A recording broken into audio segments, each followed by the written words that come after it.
and another is Leopold Senghor, who became the Senegal first Senegal president after freedom. So they have given, just like national consciousness of Frantz Fanon, they have also given their own terms. Aimé Césaire gave the term of negritude. He was influenced by the Harlem Renaissance in America. Harlem is a place where the blacks live in America. So they felt oppressed. They felt their oppression. So they retaliated and they started talking of their own art and culture, that no, the American art and culture is not good, our art and culture is also very good. So he was influenced by the Harlem Renaissance and the black arts movement in USA. He talked of cultural separatism from colonial culture. So he says that we have to separate from the colonial culture. We should not follow their culture. We should develop an attitude of the Negroes, the negritude. So the attitude of the Negroes. We are going to emphasize our own art, our own culture, our own literature, and tell them that our culture is superior, not yours. The same thing Leopold Senghor also gave. He gave the notion of Africanite, and he says that, in the African continent, there are many countries. He says that no, don't talk of different country wise. Unite one as African, and then talk about your combined culture. So when you are united, only then you will be able to throw out the culture of the master from your country. So this Africanite movement is similar to the negritude. Just a second, please. Just a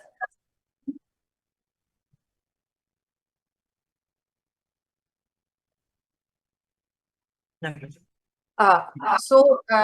The Africanite movement is again the African identity, not of the different countries' identity, but of one identity. Like we are Asians. So we talk of Asians means every country which comes in the continent of Asia, not Indonesia, not India, not Sri Lanka, not Japan, not Korea, nothing.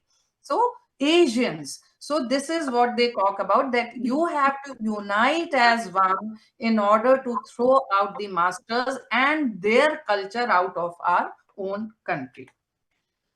The most important person when we talk of post-colonial theory is Edward Said. He was a Palestinian, and he studied in abroad, and he became a professor at Princeton University. And his work, Orientalism, which came out in 1978, it's a canonical work when we talk of post-colonialism. Why? Because Orient means Eastern and Occident means the West. So he talks of Orientalism.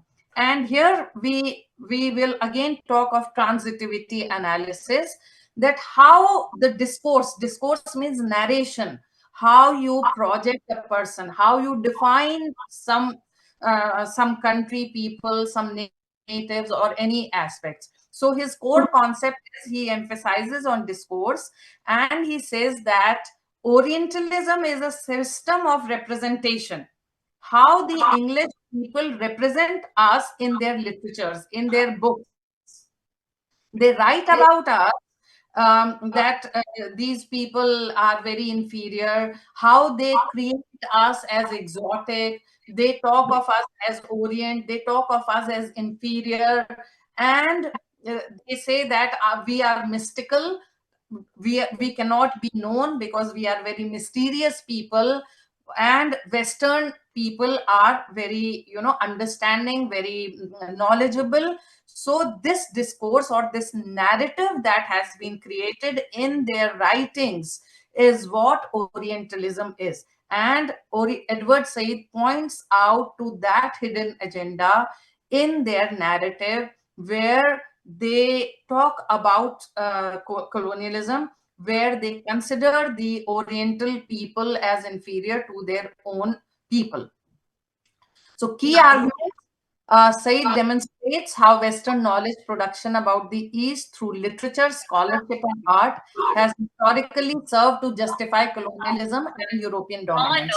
So, what they do is they will write in their books that these people are, their skin color is brown or dark skinned, and their art is very inferior to us. Their religion is very bad. They pray to so many gods. We have just one God, and their literature is very bad. I hope you have read about Macaulay and the minutes of Macaulay, where he mentions that a single shelf of the European library is far worth than the whole literature produced in India and Saudi Arabia. So this is, he said, that the whole literature produced in India and Saudi Arabia is very inferior to books kept in a single European library. So just think of what they said. So this is what Said demonstrates, that they write down in their literature very bad things about us, which he terms as discourse, narrative discourse. And he says that this is their hidden agenda of pointing us as inferior to them in their literature, in our arts, and which gives them reason to come and rule over us. Power and knowledge. He, I hope you have heard the name of Michel Foucault, who was a French philosopher, who says that whoever has knowledge has the power. If you are not knowledgeable, you don't have any power. So he was influenced by Michel Foucault, and he explores the connection between knowledge and power. When I have knowledge, I have the power. You don't have any knowledge, you don't have the power. So when they say that we are knowledgeable, we are going to write about the native people. They represent us in their literature. So now they have the power to define whatever way they can define us in, right? Cultural impact examines how Orientalist representations persist in contemporary media, politics, and international relations, shaping Western attitudes towards the Middle East and Asia. So, cultural impact. They say that our culture is very bad. And how they say is they are not going to say it openly. They are going to write it down in various books, in their novels, in their plays. They will depict. I hope you have heard about Shakespeare's play The Tempest. So The Tempest is a story, a very simple story of a king who is thrown out of his country along with his daughter, and he lands on an island. This island belongs to a person called Caliban, and Caliban is shown in his play as a demon-like figure, a black, ugly being. And what they do when they land into this island, they make Caliban their own servant, and they start teaching him their own language, their own ways, and they make him their servant.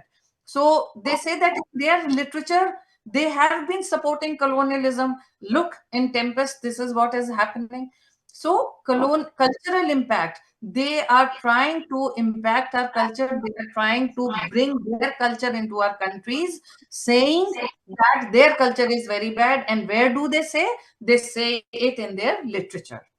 Post-colonial intervention positions Orientalism has as a foundational post-colonial critic. So whenever we are talking of post-colonialism, Orientalism is the beginning point of post-colonial theory. So this book Orientalism of Edward Said, it places Edward Said into the beginners or the founders of post-colonial critique, where the non-Western voices and histories have been subjugated, have been subverted, and Western perspective has been put forward. And the legacy or what he has given to us, he has introduced the concepts like othering and cultural imperialism. Cultural imperialism means the dominance of the imperial culture over the native culture. So when our culture is destroyed because of the culture of the imperial. This is cultural imperialism.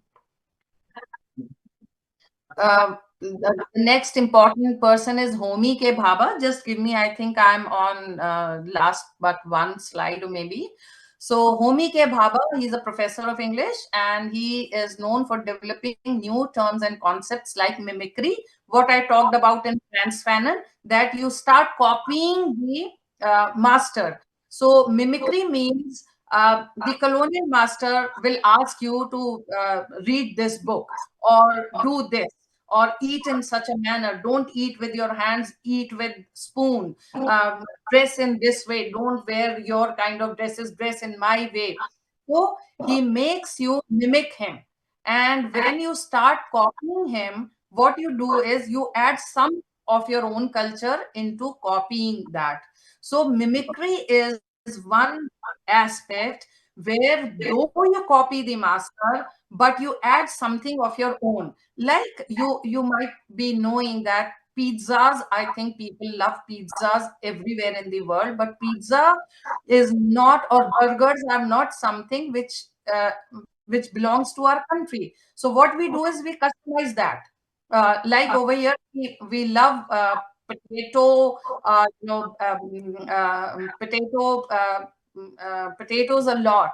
So we call it tikki. Like we boil the potatoes, we mash it and we fry it. We call it tikki. So aloo tikki burger. Aloo is potato in Hindi. So aloo tikki burger. So we have burger, but we have customized it. So we copy eating burger, but we make it according to our own tastes. So this is what he says, that when you mimic or when you copy the English master, you don't copy him 100%.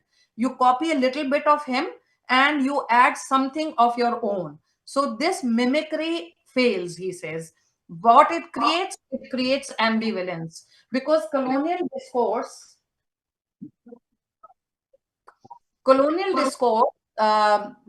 through mimicry tries to produce subservient subjects, but instead produces ambivalent subjects. Because you are not 100% copying the master, you become a little bit of the master and you remain a little bit of Indonesian. So this creates ambivalence. Ambivalence means two-sided or double consciousness, which I have spoken about. And when you mix the both, when you mix the Western culture as well as your native culture, you become a mixture that is called hybridity. So these are the terms which we apply to diaspora theory as well and to post-colonial theory as well. Um, Another very important author is Gayatri Chakravarti Spivak, who wrote the article, the essay, Can the Subaltern Speak? And he says that subaltern is a term taken from Antonio Gramsci.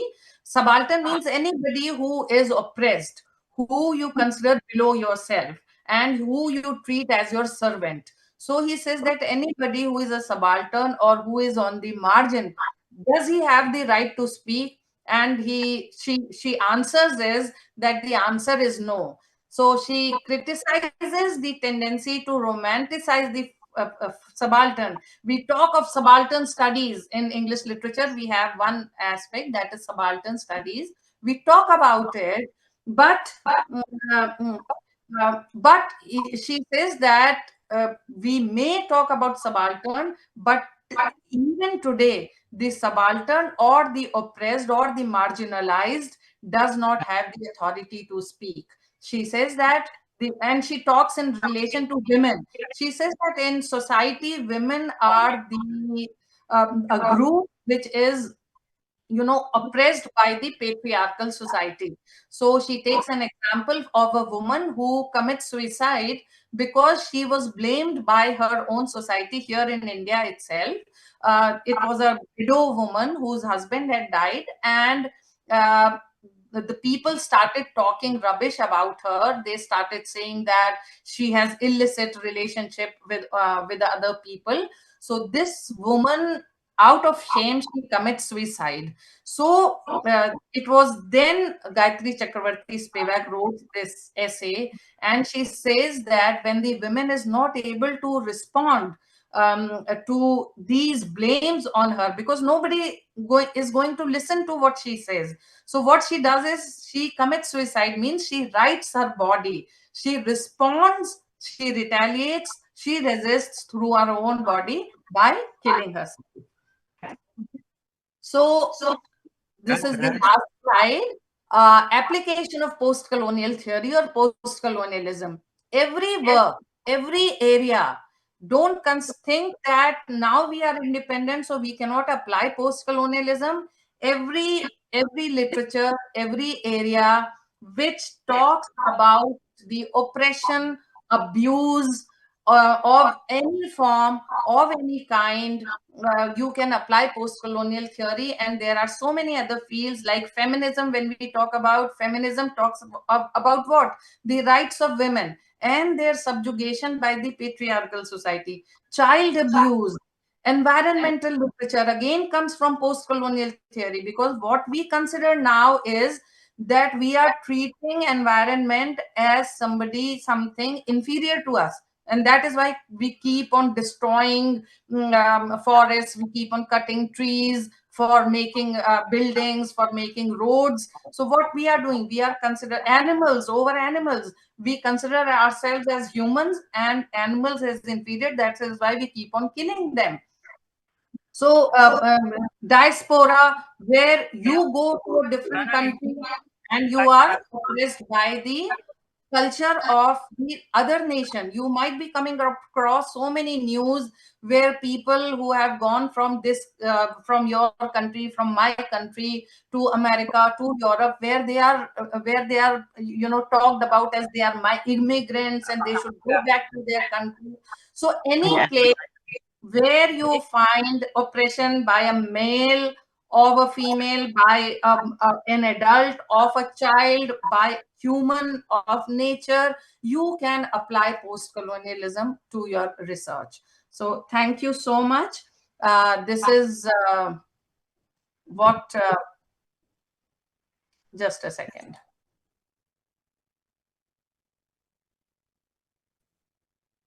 Okay, so that was the end of my presentation.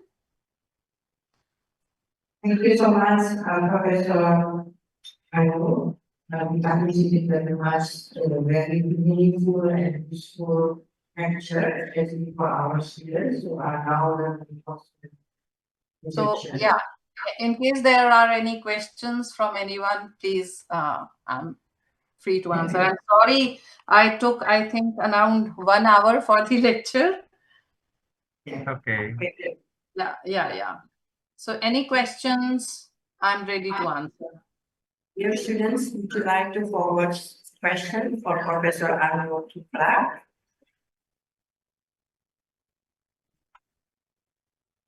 And you can even, write to me. My email ID is anushukla@cdlu.ac.in. If you have any question, you can write to me and I'll definitely answer you over there. Thank you so much, Professor. Before, while we are waiting for the other students to ask question, may I ask you question? Yes.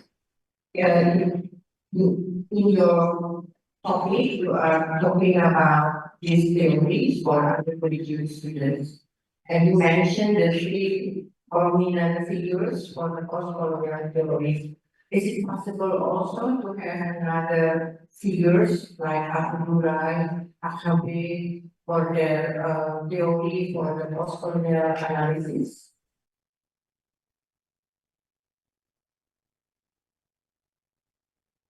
I'm sorry, was it a question? Because the voice was not very clear. Can you write it down on the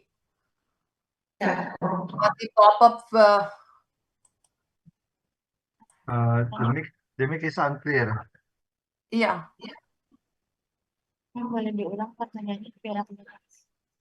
There any other theory besides the three Edward Said, Homibawa, and Spivak that we can use for? Can you write, in case it's a question, can you write it down on the chat message? It's Yeah, yeah. Because I am not getting the voice very clear. Prof. Anu, Bu Yeah. Indra, Madam Indrani said whether there are other theories instead of what you have already taught. Like, yeah, for example, like you talk about Kebaba theories and other theories, but are there any, yeah, still, Any other theory about yeah, postal? yeah, Yeah, this is my, yeah, definitely. See, yeah, I yeah, have, okay, yeah, yeah. I have just taken a couple of authors. I've not delved very deep into it because it was a 1 hour lecture and for the students. So I made it as simple as possible and just a couple of names. But there are many other names who have discussed post-colonialism, who have contributed towards post-colonialism. So there are, yes, definitely there are many other names. I have just talked about Edward Said, Homi Bhabha, Franz Fanon. These are the most important ones who I have discussed. But there are many others, yes. Thank you. Yeah.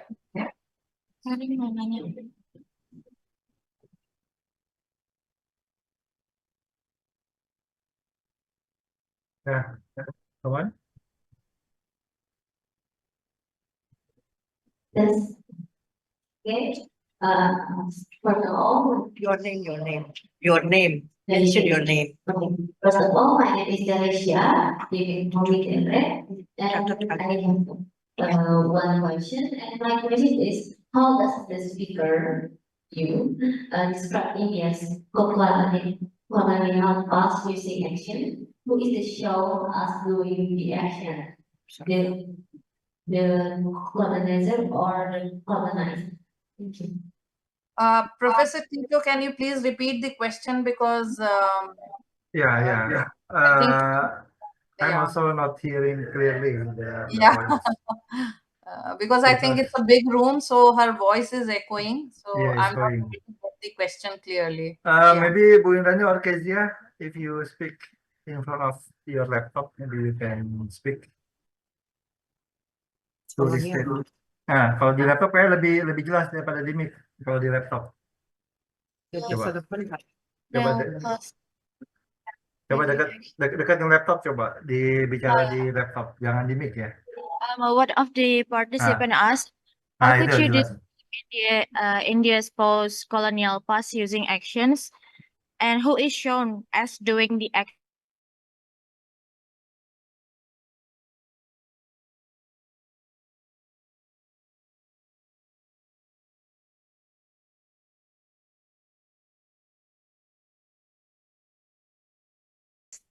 post-colonial past using actions?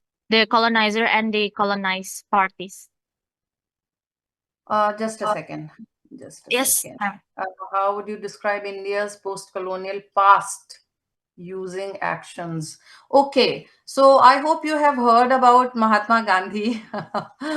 So he was a very active participant of the colonial struggle here in India, and he talked about Swaraj, and he also spoke about civil disobedience. Civil disobedience, that we, as a united country, we are going to disobey what the English people tell us to do. So that was the civil disobedience, because I hope you know what they did was they used to take cotton from our country and they used to process it into fabric in UK, then sell it at a very higher price here in India.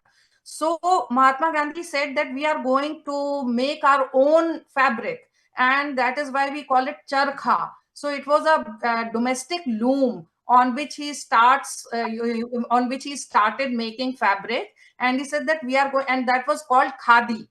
It was a raw fabric.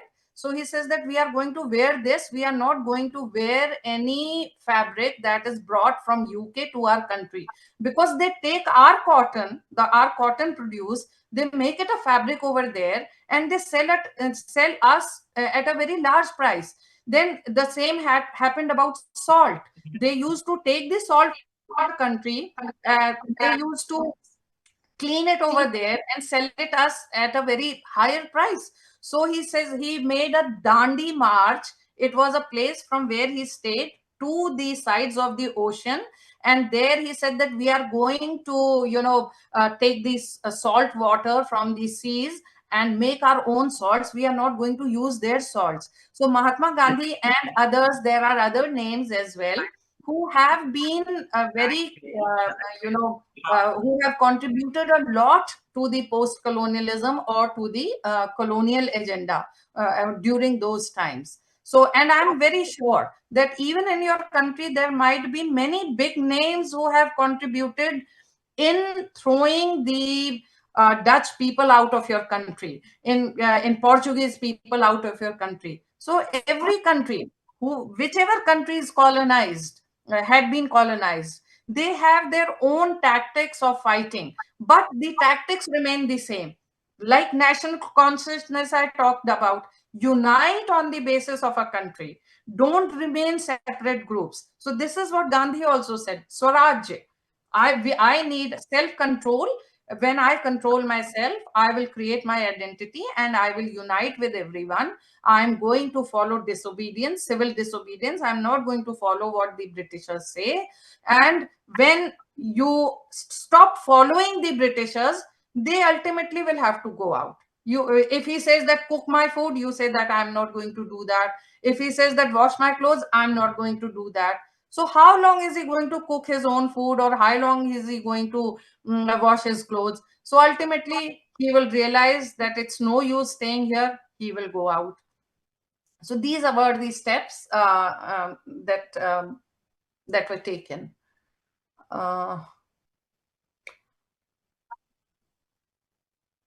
Okay. There was one question by Adinda, right? He talks about Homi Bhabha's theory. From what you have already presented, there's no third space explained by him. Does it actually exist? Yes, he talks about third space, and he has given this idea, this concept of third space. This third space is that space of resistance. He says that you start copying mimic the master, right? But you don't wholly mimic that master. He gives an example of symbols. He says that the master tries to control you through some symbols, like the flag of the European nation, like the English book, what they call is the Bible. He says that he will ask you to read the Bible. Now you don't know English, so what you do is you try to translate that English Bible into your own language, into your Indonesian bahasa. Okay, what you do is, now when you translate that, you add some of your cultural metaphors, cultural sentences into that language. Now you are defying the authority of the Bible by adding, like I gave you the example of burgers. So he says that this third space is that space of resistance, where though you are following the master, but you are adding your own behavior into it. So this is this third space where you are not completely of the master, you are not completely of your native, but you become hybrid. You come into that space, where third space, where you show your resistance by not completely mimicking the master. He gave this term third space. Yeah. Okay, so another question from the Renaldi. When talking about today's situation, in your opinion, are Indonesia and India shown as controlling their future or still being affected by others? Yes. See, there's a concept called neo-colonialism, right? Now we are no more, historically we speak, we are independent countries. But there is a concept called neo-colonialism or new form of colonialism. So what happens is, that, for example, I'll give you an example from India. There are two very big business houses. One is Ambani and another is of Adani. So Ambani is producing everything. He has jewelry stores. He has footwear stores called the Reliance. So he gives you the mobile data. So Reliance Geo it comes. He has control over the oil, the petrol and diesel that you take up for your vehicles. Jewelry store, footwear store, grocery stores. So what they are doing is he is gradually capturing the market, and this capturing of the market is doing what? It is affecting the small grocery stores. In, like, in your country as well, in our country as well, there are certain very local grocery stores who are doing their business. But Reliance has established a big store here in where I stay. It is called Geo Mart, and you get everything over there, even vegetables, everything. So they are impacting the poor people who are having small grocery stores, small vegetable shops, and they are being impacted by these business houses. So who are gaining? They are gaining money. Who are being made more poor? These small grocery shop owners, these small vegetable owners, they are being controlled and they are being affected by them.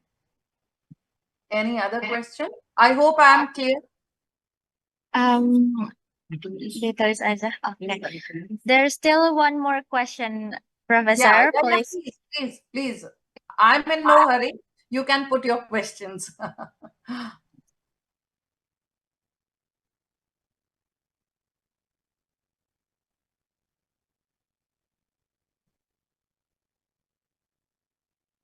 Yeah. Others, if you have any questions, you can type. Yeah.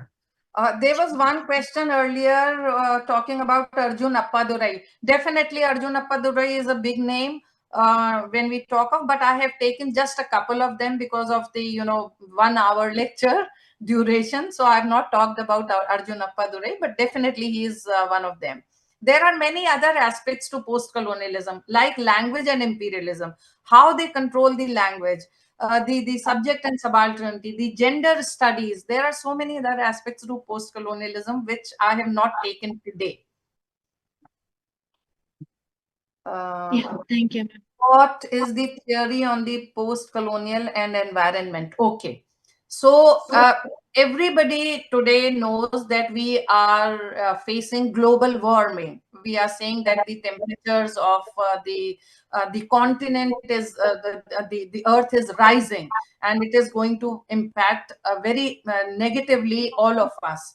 So what we talk when we talk of environmental literature, we we say that we are depleting the, you must have heard about ozone layer.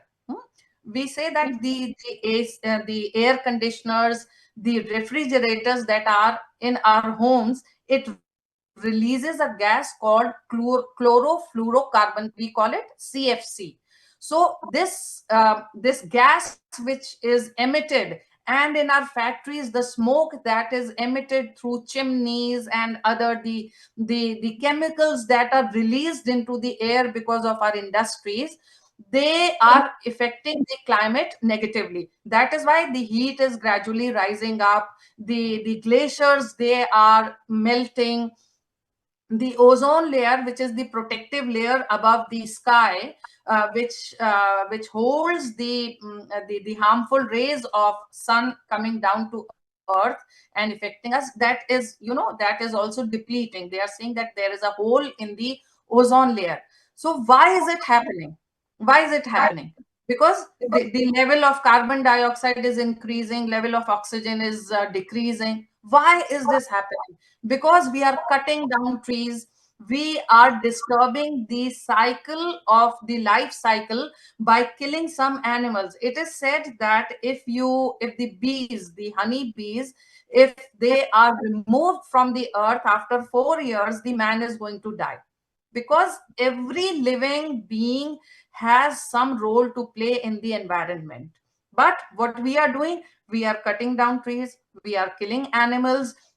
You might have come across so many news that the containers having oil, there are oil spills in the seas because of some malfunctioning of the ship, or the sinking of the ship.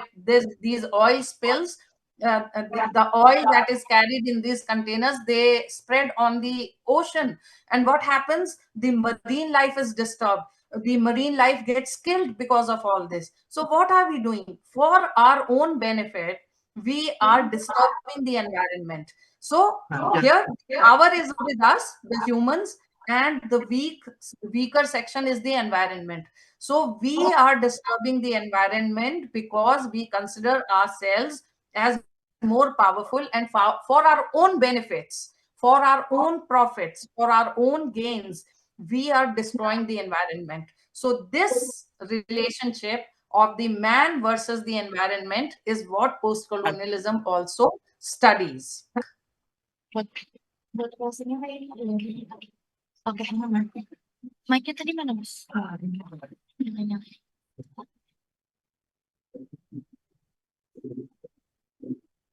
Nggak apa-apa, ini nyala.